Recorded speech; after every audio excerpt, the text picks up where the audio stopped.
தொடர்ந்து பேசுவோம். இந்த விவாதத்தில் பேசிக் கொண்டிருக்கும் சூடுபிடிக்கும் தமிழக தேர்தல் களம். இன்றைக்கு தேர்தல் களத்தை நோக்கி கட்சிகளினுடைய பயணங்கள் எப்படிப்பட்டதாக இருக்கிறது, ஒவ்வொரு அரசியல் கட்சிகளும் யாருடன் கூட்டணி வைத்துக் கொள்ளலாம், எந்த மாதிரியான பிரச்சனைகளை மக்கள் மத்தியில் கொண்டு சென்றால் யாருக்கு வளம் சேர்க்கும் பலு சேர்க்கும் என்பதான பல்வேறு கருத்துக்களை பதிவு செய்து கொண்டு பார்வை கொண்டிருக்கிறார்கள் என்று சொன்னாலும் கூட சிதறி கிடக்கும் வாக்குகளை சிதறாமல் பெற்றுக்கொள்வதற்கு யார் ஒன்றிணைப்பதற்கான முயற்சிகளில் ஈடுபட்டுக் கொண்டிருக்கிறார்கள் என்பதான பார்வைகள் இன்றைக்கு நவீன உலகங்களில் பரிமாறிக்கொண்டிருக்கிறோம். கடந்த தேர்தலின் போது இல்லாத ஒரு பெரிய வரப்பிரசாதமாக சொல்லப்படுகிற ஒரு விஷயமாக இன்றைக்கு நவீன கருவிகள் எல்லாம் இன்றைக்கு வந்திருக்கிறது. வாட்ஸ்அப், ஃபேஸ்புக், ட்விட்டர் என்று சொல்லப்படுகிற அதிநவீன கருவிகள் மூலமாக பல்வேறு விஷயங்கள் பரிமாறிக்கொள்கின்றன. இன்றைக்கு தொழில்நுட்பம் மிகப்பெரிய அளவில் வளர்ந்திருக்கிறது என்பதான ஒரு செய்தி இருந்தாலும் கூட இந்த நவீன தொழில்நுட்ப வளர்ச்சிகளை யார் இன்றைய இளைய தலைமுறை எந்த கோணங்களில் நோக்கி பயணித்திருக்கிறார்கள் என்பதான பல்வேறு கோணங்களில் இன்றைக்கு விவாதத்தில் பேசிக்கொள்ள இருக்கிறோம். இன்றைக்கு யார் எவருடன் சேர்ந்தால் ஜெயிப்பார்கள் என்பதான ஒரு செய்தி ஒரு புறம் இருந்து கொண்டிருக்கிறது, ஒரு பார்வை.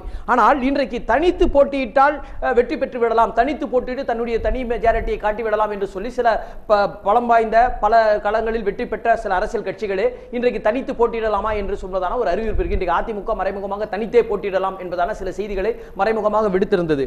ஆனால் ஒருவேளை தேர்தல் அறிவிக்கப்பட்ட பிறகு சில கூட்டணிகளை சேர்த்துக் கொள்வார்கள் என்பதான நிலைப்பாடும் எதிர்நோக்கப்படுகிறது என்று சொன்னால் தனித்து போட்டியிடும் துணிச்சல் பலமா பலவீனமா என்பதை பற்றி உங்கள் பார்வை? அது ஒரு துணிச்சல் தான்.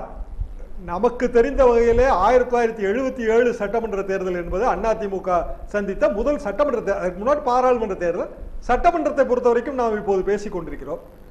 இதுல 4 அணியாக பிரியும் போது அதிமுகவுக்கு கிடைத்தது, எம்ஜிஆர் உயிரோடு இருந்த காலத்தில் கிடைத்தது 30% தான், 31% தான் அவங்களுக்கு கிடைச்சது.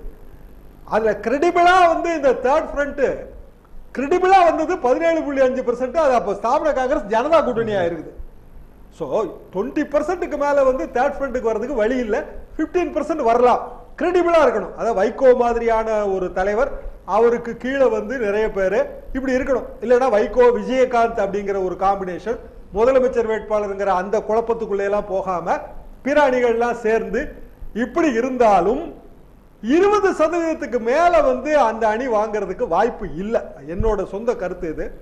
ரவீந்திரன் துரைசாமி அவர்களுக்கும் இது மாதிரியான ஒரு கருத்து இருக்கலாம். ஆக திருப்பியும் திமுக அதிமுகவுக்குள்ளதான் இந்த பால் நிற்கும். இயற்கையாக என்ன வரப்போகுது அப்படிங்கிறது நமக்கு தெரியாது. கலைஞரோட வயசு ரொம்ப கூட, இவங்களோட உடல்நிலையை பற்றி பல வதந்திகள் இருக்கு, நமக்கு எது உண்மைன்னு தெரியாது. அந்த பாயிண்ட்டை விட்டுட்டு இப்படியே இந்த கண்டிஷன்லயே தான் தேர்தல் போறோம் அப்படிங்கிறத மட்டும் நம்ம நினைச்சு பார்த்தா திமுகவுக்கு சாதகமாகவோ பாதகமாகவோ இருக்கக்கூடிய பாயிண்ட் முதலமைச்சர் வேட்பாளர் யார் என்பது. அதிமுகவுக்கு சாதகமாகவோ பாதகமாகவோ இருக்க போறது நீங்க சொல்ற இந்த தனித்து போட்டிங்கிற விஷயம்.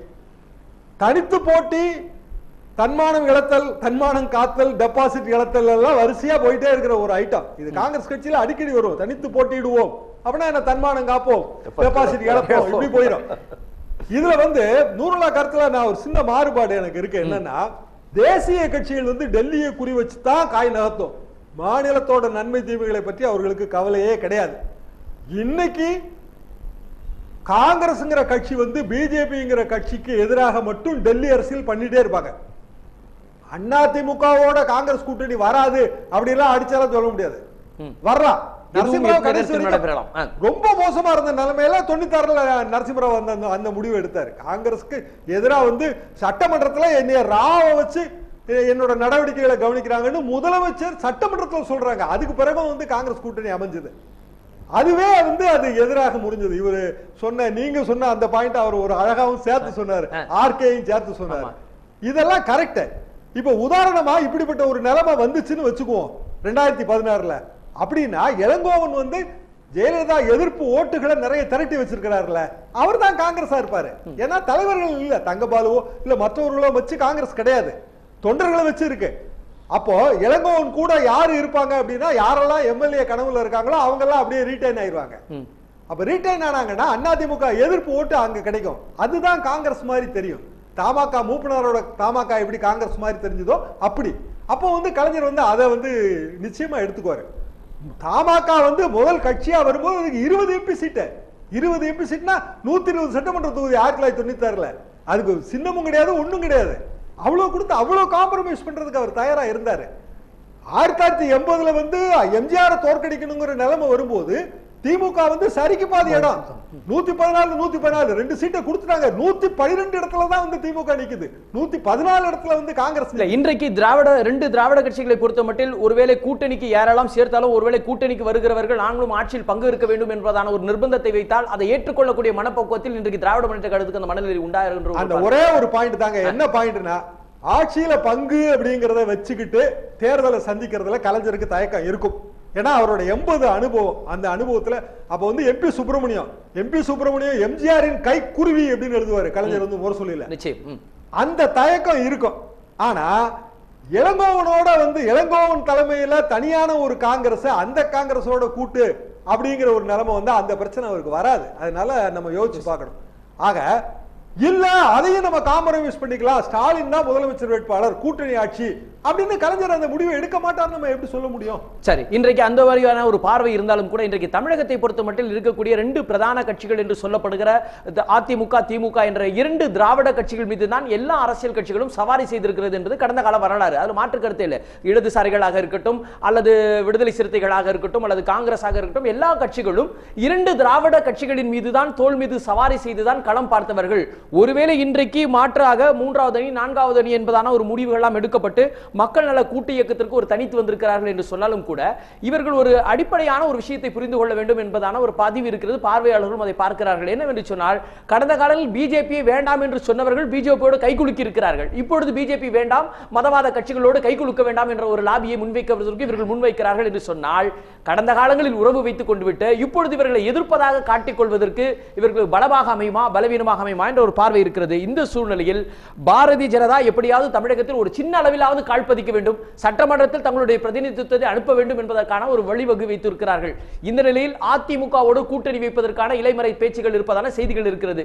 இந்த நிலையில் ஒருவேளை அதிமுகவும் பாஜகவும் கூட்டணி வைக்கிற ஒரு நிலை ஏற்படுமானால் அது பலமாக இருக்குமா பலவீனமாக இருக்குமா? திரு ரவீந்திரன் துரைசாமி, அதிமுகவும் பாஜகவும் கூட்டணி வைக்கக்கூடிய வாய்ப்பு வந்து 50-50 தான் இருக்குது. 50-50ங்கிறது வந்து அந்த அதிமுக பொதுச் செயலாளர் ஜெயலலிதாவின் முடிவை பொறுத்தா இருக்குது. இப்போ வந்து அதிமுக வந்து பாஜக கூட ரொம்ப நெருங்கி தான் இருக்குது.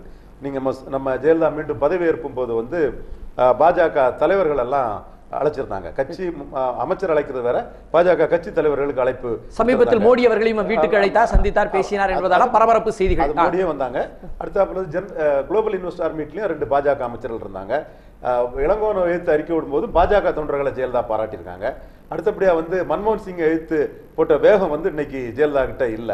சோ எல்லா வகையிலையும் பாஜக அதிமுக வரலாங்கிறதுக்கா இது சம்பந்தமா ஒரு சிலர் அப்துல் கலாம் விஷயம், இப்தார் விஷயம், இப்படி பல விஷயங்களையும் வந்து இதுல அடுக்கி கொண்டே போறாங்க. இதுல வந்து ஜெயலலிதாவை மனநிலையை பொறுத்து தான் இந்த கூட்டணி.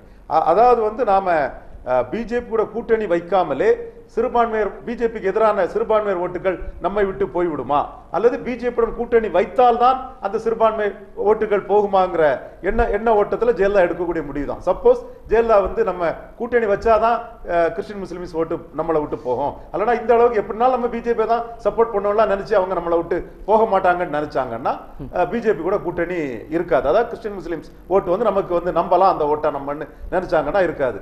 அந்த ஓட்டு நம்மளால நம்ப முடியாதுன்னு அவங்க நினைக்கிறாங்க வைங்க. அப்ப நம்ம நம்ப முடியாதுன்னா பிஜேபிக்கு தமிழ்நாட்டில் 2% ஓட்டு தான். 2006 2%, 9 2%, 11 2%. அதே வேளை மோடிக்கு ஒரு 2-3% ஓட்டு கூடுதலா வருங்கிறது வந்து இந்தியாவிலே தெரியுது. இன்னைக்கு இந்தியாவிலே வந்து கடுமையான எதிர்ப்பு இருந்தாலும் ஆதரவும் மோடிக்கு இருக்கு. அதனால Modi plus BJP structure plus Modi 4% ஓட்டு வரை வரலாம். ஆக இந்த இடத்துல கிறிஸ்டின் முஸ்லிம்ஸ் ஓட்டு எந்த வகையில டிராவல் பண்ணோம், அவர்களை எந்த அளவுக்கு நம்பலாம்னு அதிமுக பொதுச் செயலாளர் எடுக்கிற முடிவை பொறுத்து தான் இது அமையும். சரி, இல்ல நீங்கள் குறிப்பிட்டது போல இன்றைக்கு சிறுபான்மை மக்களை அரவணைத்துக் கொள்வதா அல்லது பாஜகவோடு பகிரங்கமாக அறிவித்துவிட்டு பாஜகவோடு கைகுலுக்கிக் கொள்வதா என்பதான ஒரு நிலைப்பாடை எடுக்க வேண்டிய ஒரு நிலையில் இருக்கிறார்கள் என்பதான ஒரு பார்வை இருந்தாலும் கூட இன்றைக்கு வழக்குகள் இருக்கிறது. திரு நூல், உங்களுடைய பார்வையில் நான் கேட்க விரும்புகிறேன். இன்றைக்கு ஊடகங்களிலே சில செய்திகள் மறைமுகமாக மிரட்டல் இருக்கிறது. சமீபத்திலும் கூட திரு டாக்டர் சுப்பிரமணிய சாமி பேசுகிற பொழுது சொன்னார், பிப்ரவரி மாதம் சில அரசியலில் ஒரு மாற்றத்தை ஏற்படுத்துகிற சில செய்திகள் இருக்கிறது. உதாரணத்திற்காக தமிழக முதலமைச்சர் மீது போடப்பட்ட தொடரப்பட்ட அந்த வழக்கு மீது மேல்முறையீடு வழக்கினுடைய முடிவுகள் பிப்ரவரி மாதம் வரும் என்பதாகவும் 2G உடைய ஒரு உச்சகட்டமான முடிவுகள் என்பதான பிரதிபலிப்பு எப்படி இருக்கும் இப்படி என்ற பார்வைகள் இப்போ மைய அரசு ஒரு நிச்சயமாக ஒரு சவுக்கு தன் கையில் வைத்திருக்கிறது என்பதான ஒரு பார்வை இருக்கிறது. நீதித்துறை தான் என்பதா என்றாலும் கூட ஆளுகை செய்யக்கூடிய மத்திய அரசு தன் கையில் ஒரு மிகப்பெரிய சவுக்கை கையில் வைத்து வருகிறது என்று சொன்னால் அந்த சவுக்கை அவர்கள் பயன்படுத்த முற்பட்டால் இது 2 திராவிட கட்சிகளுக்கு எப்படிப்பட்ட பின்விளைவுகளை தரும் என்று உங்கள் பார்வை? ஜெயலலிதாவுடைய சொத்து குவிப்பு வழக்கு தொடர்பான தீர்ப்பு பிப்ரவரி நாட்களில் வரணும் அப்படிங்கிறத வச்சு ஒரு மிரட்டலை வந்து சுவாமி சொல்றார். 2Gயை பொறுத்த வரைக்கும் பிப்ரவரி மாதத்துக்குள்ள ஒரு பெரிய அளவிலான அறிவிப்பு வந்து அவங்கள பாதிக்கும் அப்படிங்கிற மாதிரி சொல்றாரு. இது அவர் சொல்ல வேணாம், டெல்லியில் இருக்கிற எந்த நிருபர் நினைச்சாலும் இந்த தகவலை திருடி சொல்ல முடியும். சரி, அவங்க அதை சொல்லல, இவர் அதை பூதாகாரப்படுத்தி மெருகு ஏற்றி அதுக்கு ஒரு எதிர்ப்பு சாயத்தை பூசி ஒரு காழ்ப்புணர்ச்சிக்கு எல்லாம் கலந்து வெளியே விடுறாரு. அதாவது அவரு வந்து நியூஸ்ல, அதாவது நம்ம மாதிரி பத்திரிகையாளர்னா பரபரப்பான சூடான செய்திகளுக்காக அலைபாய்கிற நெஞ்சங்கள் இதெல்லாம். எங்களுக்கு தீனி போட்டாதான் அவர் நியூஸ்ல நிக்க முடியும். அவர் வந்து எந்த ஊருக்கு போனாலும் அவருக்கு ஜே போடுறதுக்கு 10 பேர் கூட கிடையாது. இருந்தும் இந்தியாவில் இருக்கிற எல்லா பத்திரிகையும் அவர் நியூஸை ஏன் போடுறாங்கன்னா பத்திரிகையில் இருக்கிற பரபரப்பான செய்திகளுக்கு அவர் தீனி போடுறாரு. சரி, அந்த மாதிரி அவ்வப்போது தீனி போட வேண்டிய நிர்பந்தம் அவருக்கு இருக்கிறதுனால அதெல்லாம் பண்ணிட்டு இருக்காரு. சரி, அதை ஒரு பெருசா எடுத்துக்க வேண்டிய நான் நினைக்கிறேன். சரி, ஒருவேளை உங்கள் பார்வை அப்படிப்பட்டதாக இருந்தாலும் கூட நீங்கள் குறிப்பிட்டதை போல எல்லோரும் வள்ளுவருடைய வார்த்தைகளை சொன்னது போல நான் ஒரு என்னுடைய பங்குக்கு நான் சொல்ல விரும்புகிறேன். சொல்வது யாவரும் எளியவாம் சொல்லிய வண்ணம் செயல் என்பது போல அந்த செயலுடைய அழுத்தத்தை ஒருவேளை பாரதிய ஜனதா நடைமுறைப்படுத்துவதற்கான ஒரு சவுக்கடியாக அதை பயன்படுத்தி கொண்டால் ஒருவேளை அது பலமாகவும் பலவீனமாக ஏற்படுத்துமா அல்லது ஒரு பெரிய தாக்கத்தை இந்த 2016 பதிவு செய்ய முன்வருமா சார்? அதாவது பாஜக தலைமை வந்து ஏற்கனவே இருந்த அத்வானி வாஜ்பாய் போன்ற தலைமை இல்ல, இது வந்து அமித்ஷா மோடி தலைமை. சரி, இவங்களை பற்றி என்னென்ன குற்றச்சாட்டு, பழிவாங்கும் தலைமையா அல்லது பண்போடு பணிந்து கொள்ளும் தலைமையா? இல்ல, அது நான் தெளிவாக நான் சொல்ல விரும்பல. மற்றவங்க என்ன சொல்றாங்கிறது உங்களுக்கே தெரியும். அவங்க மாநில அளவில் அரசியல் பண்ணவங்க, பஞ்சாயத்து தேர்தல் நடத்தினவங்க, சட்டசபை இடைத்தேர்தல் நடத்தினவங்க, எல்லா தேர்தலும் நடத்தின ஆட்கள். அவங்க பிரதமரா இருக்கலாம், அவங்க மோரிய சீஃப் மினிஸ்டர், தானிய பிரைம் மினிஸ்டர் லெவல்ல இருக்காங்க. அப்போ அவங்க வந்து தங்களுக்கு என்ன கெயின், இன் அதர் வேர்ட்ஸ் சொல்லணுமா, 2 பேருமே பனியாஸ். சரி, ஸ்டாயிக் பர்சன்ஸ், எந்த சென்டிமெண்ட்டுமே கிடையாது. Entirely what is the gain, அந்த அளவுக்கு பார்க்கக்கூடிய 2 தலைவர் தான். அரசியல்வாதிகளே பொதுவா அப்படிதான் இருப்பாங்க. அதுல இந்த 2 பேரும் முழுக்க நமக்கு என்ன கெயினுங்கிறதான் தெளிவா இருப்பாங்க. அந்த இடத்துல நான் பார்க்கும்போது மோடி தரப்புல இருந்து அதிமுக தரப்புக்கு கூட்டணி வேணும் என்ற ஒரு கோரிக்கை வந்து ஸ்ட்ராங்காக கொடுக்கப்படும் நான் நினைக்கிறேன். சரி, ஓகே, நீங்கள் நினைக்கின்ற நினைவுகள் கை கூடுமா என்பதை நாமும் காத்திருந்துதான் பார்க்க வேண்டும் என்று சொன்னாலும் கூட நிகழ்ச்சியுடைய நிறைவுக்கெல்லாம் வந்திருக்கிற இந்த நேரத்தில் ஒரு முக்கியமான பிரச்சனை இன்றைக்கு தமிழகத்தில் காலாகாலமாக எதிரொலித்திருக்கக்கூடிய ஒரு பிரச்சனை, குடும்ப அரசியல், வாரிசு அரசியல். இன்றைக்கு வாரிசு அரசியலுடைய எல்லா தலைவர்களுடைய மகன்களும் இன்றைக்கு களத்தில் இருக்கிறார்கள். இந்த 2016 களம் என்பது எல்லாருடைய தலைவர்களுடைய மகன்களும் களத்தில் தன் முகத்தைகளை காட்டிக்கொண்டு நான் தான் முதலமைச்சர் என்று சொல்லிக் கொள்கிற அளவுக்கு இருக்கிறார்கள். முதல் கையெழுத்து இன்னைக்கு எது போட வேண்டும் சொன்னா மக்களுக்கு அடிப்படையே தெரியும். நான் முதல்வர் ஆகிவிட்டேன் என்று சொன்னால் முதல் கையெழுத்து என்னுடைய முதல்வருக்கான கையெழுத்து தான் நான் போட வேண்டும். அப்போதான் எனக்கு முதல்வருக்கான அனுமதி பத்திரமே தருவார்கள். ஆனால் இவர்கள் முதல் கையெழுத்து நான் இதற்காக போட்டு விடுவேன், அதற்காக போட்டு விடுவேன் என்று சொல்லி வரிந்து கட்டிக் கொள்ளுகிற வாரிசு தலைவர்கள் இருக்கிறார்கள். இந்த வாரிசு தலைவர்களையும் எப்படி பார்க்கிறார்கள் தமிழக மக்கள்? உங்கள் பார்வை. வாரிசு தலைவர்களை தமிழக மக்கள் அவரவர் தகுதிக்கும் திறமைக்கும் ஏற்றவாறு எடை போடுகிறார்கள். ஸ்டாலின் வந்து வாரிசு என்று நாம் சொன்னாலும் அவர் அரசியல் ரீதியாக அவருக்கு நீண்ட நெடிய அனுபவம் இருக்கிறது. டாக்டர் அன்புமணி ராமதாஸ் இப்போதுதான் வந்திருக்கிறார். மக்கள் அவரவர் திறமைக்கும் தகுதிக்கும் ஏற்றவாறு எடை போடுவார்கள். ஆனால் பாட்டாளி மக்கள் கட்சியை பொறுத்த வரைக்கும் ஆரம்பத்திலேயே இப்போதே முதலமைச்சர் வேட்பாளர் என்று அறிவித்து விட்டபடியால் அவர்கள் பின்வாங்க முடியாது. அதிமுகவுக்கு நமது ரவீந்திர துரைசாமி அவர்கள் கூறியது போல அதிமுகவின் கனவு கூட்டணி என்பது முதலமைச்சர் ஜெயலலிதாவின் மனதிலே தான் இருக்கிறது. கூட்டணியே வேண்டாம் என்று அவர்கள் முடிவெடுத்து விட்டால் அதற்கு நாம் ஒன்றும் செய்ய முடியாது. ஆனால் 5000 ஓட்டுகளுக்கு கீழே தமிழ்நாட்டிலே 60-70 தொகுதிகளிலே எப்போதுமே முடிவு நிர்ணயிக்கப்படுகிறது. வெறும் 5000 ஓட்டு, 10,000 ஓட்டுக்கு கீழே கிட்டத்தட்ட 140 தொகுதிகளிலே நிர்ணயிக்கப்படுகிறது.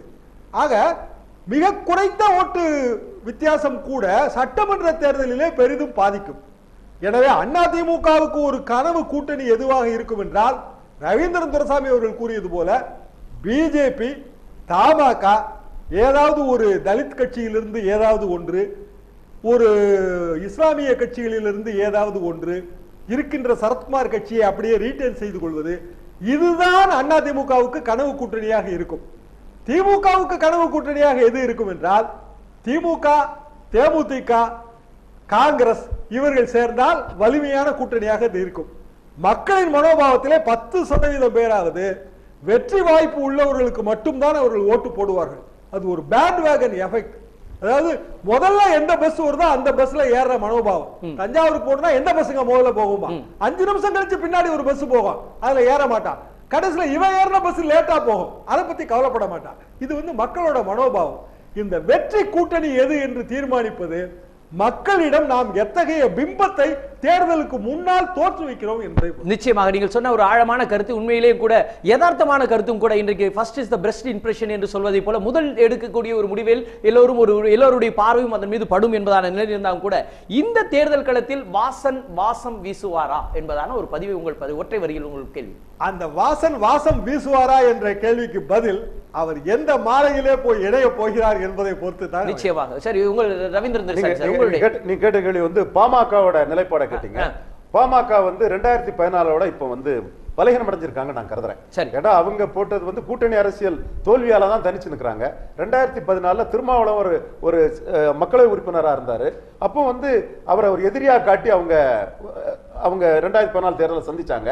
தலித் மக்களை எதிரியா காட்டினாங்க. இளவரசன் விவகாரம், இன்னைக்கு அந்த 2 விவகாரமே முடிஞ்சு போச்சு. திருமாவளவனும் மக்களவை தேர்தலில் தோல்வி அடைஞ்சிட்டார். அப்போ எதிரி பலகீனமானனால இப்ப அவங்களுக்கு யாரை எதிரின்னு காட்ட தெரியாம என்ன பண்றாங்கன்னா, அதிமுக ஆட்சியில எந்த சமுதாயமும் எந்த குரூப்பும் பாதிக்கப்படல. ஓரளவு பாதிக்கப்பட்டாங்கன்னா வன்னியர்கள் தான் பாதிக்கப்பட்டாங்க.